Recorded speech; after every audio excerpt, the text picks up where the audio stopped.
Let me thank all of the people at the grassroots level throughout our country who helped us today win a major vote on the path toward ending U.S. involvement in the war in Yemen.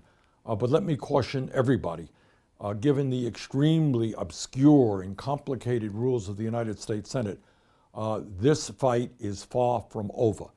What we won this afternoon was a vote to discharge our resolution out of the Foreign Relations Committee. And that was a major, major victory.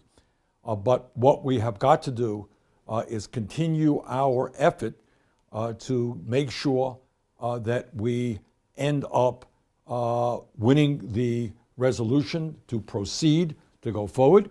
And then finally, we have got to win final passage on this legislation. And what we did today was of enormous significance. This is a really important step forward.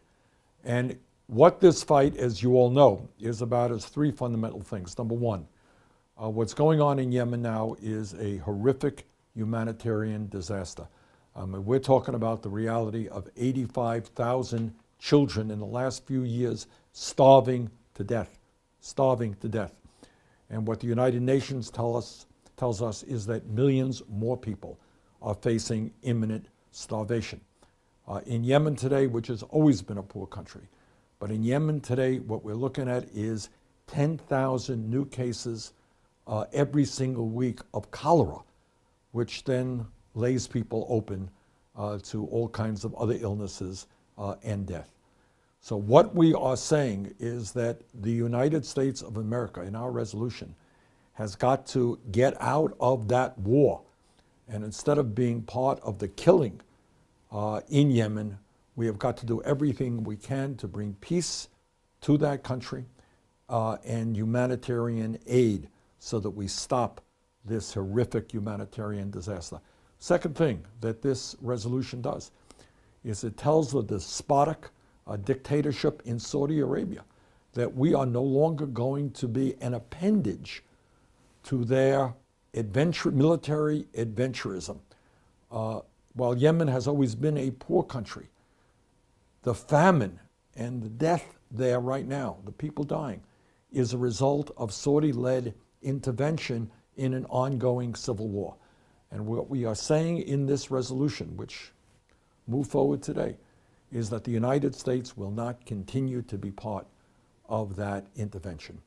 And the third point that we are making is that after decades and decades, where the United States Congress, under both Democratic and Republican presidents, has abdicated its constitutional responsibility to be the body that, under our Constitution, determines whether the United States engages in war. It's not the President of the United States who decides whether we get into a war in Yemen or anyplace else. Constitution, Article 1 of the Constitution is very clear. It is the Congress.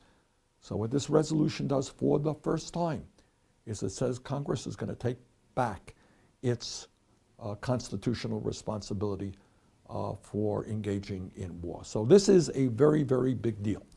But we have got to continue going forward together. I wish I could tell you exactly when the next votes on this resolution will be. That's something that is being worked on right now in the Senate. As you may know, any one senator can object to a unanimous consent and prevent us from going forward in a way that we would like to. So we don't know exactly when the vote for final passage will be. Maybe it'll be tomorrow, maybe even tonight, maybe next week, I don't know.